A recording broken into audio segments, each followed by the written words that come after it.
एक गरीब विधवा थी जो अपनी 2 बेटियां दिव्या और विद्या के साथ जंगल के पास ही रहती थी।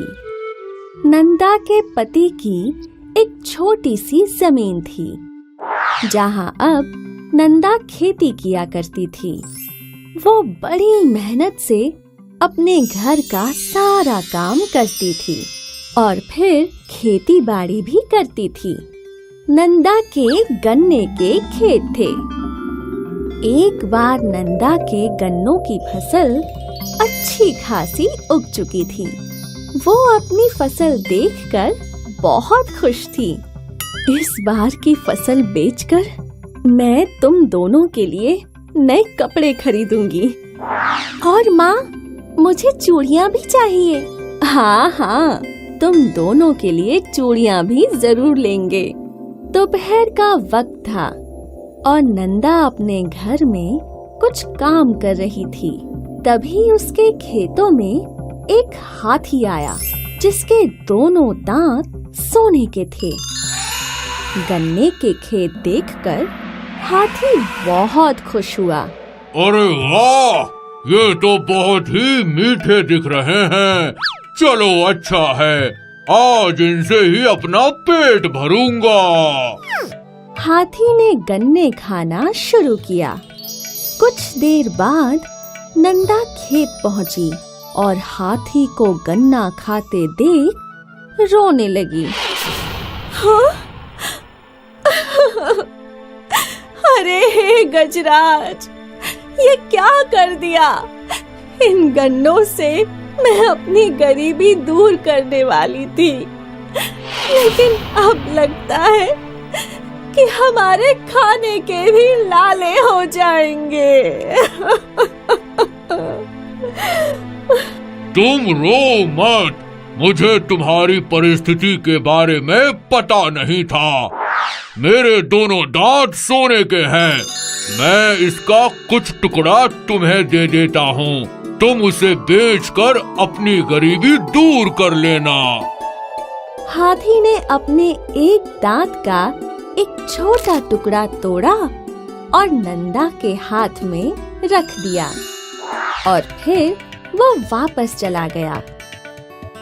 सोने के दांत के टुकड़े को बेचकर नंदा को अच्छे पैसे मिले, लेकिन उन पैसों को संभाल कर रखने के बदले उसने बेफिक्री से खर्च करना शुरू कर दिया।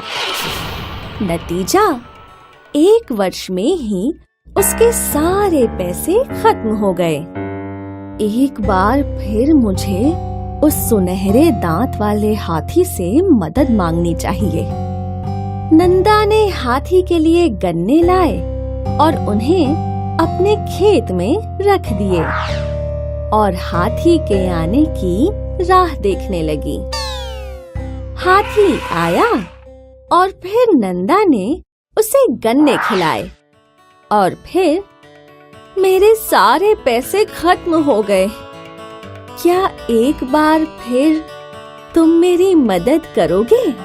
हाथी दयालु था। उसने एक बार फिर अपने सोने के दांत का एक टुकड़ा नंदा को दे दिया।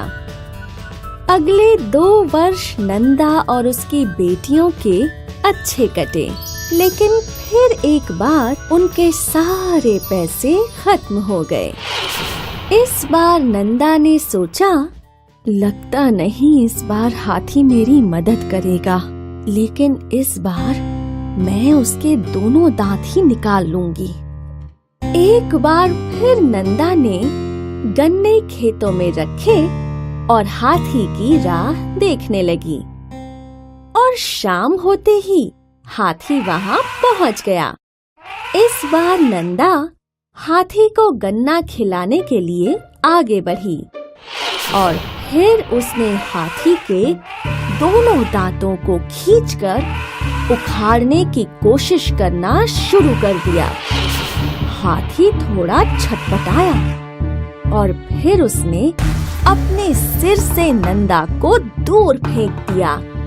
लालची औरत, मैंने तुम्हारी इतनी मदद की, और तुम लालच में मेरे दांतों को ही उखाड़ने जा रही थी। जानवर सही कहते हैं, इंसान विश्वास के लायक ही नहीं है। ऐसा बोलकर हाथी वापस जंगल की ओर जाने लगा। मुझे माफ कर दो। नहीं, बिल्कुल नहीं। तुम बहुत ही लालची हो और आज के बाद मैं कभी इंसानों के सामने नहीं आऊंगा। और फिर हाथी जंगल की ओर चला गया और कभी नहीं लौटा। इस कहानी ने हमें ये सिखाया कि जो हमारी मदद करते हैं उनके साथ कभी विश्वासघात नहीं करना चाहिए। जग्गू एक मेहनती और ईमानदार लकड़हारा था, लेकिन वो बहुत गरीब था। वो एक झोपड़े में अपनी पत्नी गौरी के साथ रहता था। घर में राशन खत्म हो गया है, कल खाना कैसे बनेगा? उनकी लालची पड़ोसन अक्सर उनकी गरीबी का मजाक बनाती थी। ये कैसा रूखा सूखा खाना है, ये तो मेरी गैया भी ना खाए। पड़ोसन की कड़वी बातों से उनका बहुत दिल दुखता था। मैं जंगल से लकड़ियां काट कर लाता हूँ, उन्हें बाजार में बेचकर राशन खरीदने के पैसे आ जाएंगे। जग्गू जंगल गया और एक एक कर लकड़ियां काटने लगा। वो एक बड़े पेड़ की टहनी को काटने के लिए कुल्हाड़ी चलाने लगा। तभी उसे एक आवाज सुनाई दी। मुझे मत काटो, मुझे मत काटो, मुझे मत काटो। ये किसकी आवाज आ रही है? कौन है यहाँ? मैं हूँ, तुम्हारे सामने खड़ा पेड़। पेड़ को बोलता देख उसे बहुत आश्चर्य हुआ। जग्गू पेड़ से बोला कि अगर वो उसे नहीं काटेगा तो बाजार में क्या बेचेगा? उसके पास राशन खरीदने के पैसे भी नहीं हैं। मैं एक जादुई पेड़ हूँ, मैं तुम्हारी जरूरत पूरी करूँगा, तुम्हें जो चाहिए वो मिलेगा। पेड़ के ऐसा कहते ही जादू से वहाँ बहुत सारा अनाज, दाल, चावल आ गया। ये देख जग्गू बहुत खुश हुआ। धन्यवाद जादुई पेड़, तुमने मेरी जरूरत पूरी कर दी। महीने भर का राशन देख गौरी भी बहुत खुश हो गई। अब हमें भूखा नहीं रहना पड़ेगा। तभी पड़ोसन वहां आ गई।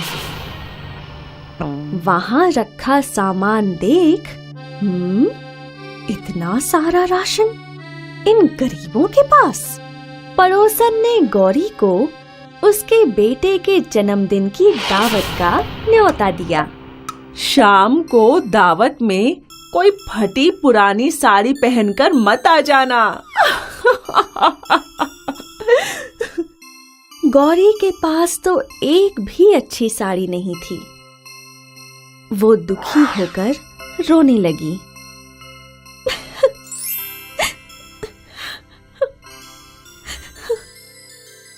मत रो गौरी। चिंता में डूबा जग्गू नई साड़ी का इंतजाम कहाँ से करे, ये सोचता हुआ जंगल पहुंच गया। जादुई पेड़ ने उससे पूछा कि वो उदास क्यों है। मेरी पत्नी के पास एक भी अच्छी साड़ी नहीं है, मैं उसे साड़ी कहाँ से ला कर दूं? बस इतनी सी बात, तुम्हें जो चाहिए वो मिलेगा। जादुई पेड़ के ऐसा कहते ही वहां एक नई साड़ी आ गई। जग्गू साड़ी देख बहुत खुश हुआ। उसने पेड़ का शुक्रिया किया और साड़ी लेकर घर चला गया। नई साड़ी देख गौरी बहुत खुश हुई। वही साड़ी पहनकर वो जग्गू के साथ पड़ोसी के घर दावत में भी गई। गौरी को सुंदर साड़ी पहने देख दावत में मौजूद सभी मेहमानों ने गौरी की बहुत तारीफ की। इस साड़ी में तुम बहुत सुंदर लग रही हो। गौरी की तारीफ सुनकर पड़ोसन को जलन होने लगी। मैंने तो सोचा था सबके सामने इसकी गरीबी का मजाक बनाऊंगी, लेकिन ये सब तो इसकी तारीफ कर रहे हैं। जलन के वश पड़ोसन ने अपने सोने के कंगन छुपा दिए और गौरी पर कंगन चुराने का इल्जाम लगा दिया और सबके सामने उसकी बेइज्जती करने लगी। देखो देखो, इस गौरी ने मेरे कंगन चुरा लिए। जग्गू भी गौरी की बेइज्जती से बहुत दुखी हुआ। इतने महंगे कंगन हम कैसे लौटाएंगे? उदास जग्गू ने जंगल जाकर उस जादुई पेड़ को पूरी घटना सुनाई और रोने लगा। अब मैं वो महंगा कंगन कहाँ से लाऊं? पेड़ मुस्कुराया और फिर से बोला, बस इतनी सी बात, तुम्हें जो चाहिए वो मिलेगा। और वहाँ सोने के 2 खूबसूरत कंगन आ गए, जिसे देख जग्गू खुशी से झूम उठा। एक बार फिर उसने जादुई पेड़ को मदद करने के लिए धन्यवाद कहा और कंगन लेकर चला गया। जग्गू और गौरी ने वो कंगन पड़ोसन को लौटा दिए। हमसे गलती हो गई, ये लो तुम्हारे कंगन। कंगन देख पड़ोसन को बहुत आश्चर्य हुआ। मेरे कंगन तो मैंने छुपा दिए थे, तो फिर इन गरीबों के पास ये कंगन कहाँ से आए? कुछ तो राज है, मुझे जानना होगा। गौरी ने जग्गू से पूछा कि वो इतने महंगे कंगन कहाँ से लाया। जंगल में एक जादुई पेड़ है, उसी ने मुझे ये कंगन दिए। वो साड़ी और राशन भी उसी पेड़ ने दिया था। जग्गू की बात सुनकर पड़ोसन दंग रह गई। अच्छा, तो ये राज है। तब तो मैं भी उस जादुई पेड़ से सोने, चांदी, हीरे जवाहरात मांगकर बहुत बहुत अमीर बन जाऊंगी। अगले दिन पड़ोसन जग्गू का पीछा करते हुए उस जादुई पेड़ तक पहुंच गई। वहां उसने सच में जग्गू को उस पेड़ से बात करते देखा। फिर जग्गू के जाते ही वो पेड़ के पास गई। जादुई पेड़, चल जल्दी से मुझे एक 9 लखा हार दे दे। पड़ोसन के मांगने पर वहां एक चमचमाता 9 लखा हार आ गया। पड़ोसन खुशी के मारे पागल हो गई, लेकिन जैसे ही उसने वो हार गले में डाला, वो हार सांप बन गया। पड़ोसन डर कर चीखने लगी। उसने सांप उठाकर फेंक दिया और जादुई पेड़ से पूछा कि उसे सांप क्यों मिला, जबकि जग्गू को उसकी मनपसंद वस्तु मिली। जादुई पेड़ ने बोला कि जग्गू ने उससे मजबूरी के कारण वो चीज मांगी जिसकी उसे जरूरत थी, लेकिन पड़ोसन ने लालच में आकर हार मांगा। उसे उसके लालच के फल में सांप मिला। ये सुनकर पड़ोसन बहुत गुस्सा हुई। मैं तुझे जला दूंगी। पड़ोसन ने जलती हुई मशाल लेकर जादुई पेड़ को जलाने की कोशिश की। पेड़ तो नहीं जला, उल्टा पड़ोसन के पल्लू में ही आग पकड़ ली। और वो खुद को बचाने के लिए इधर उधर भागने लगी।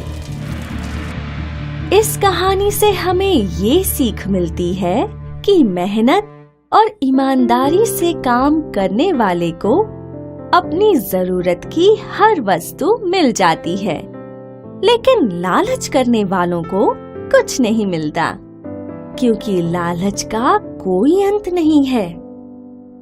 और ज्यादा लालच करने से व्यक्ति खुद का नुकसान कर लेता है, जैसे पड़ोसन ने कर लिया।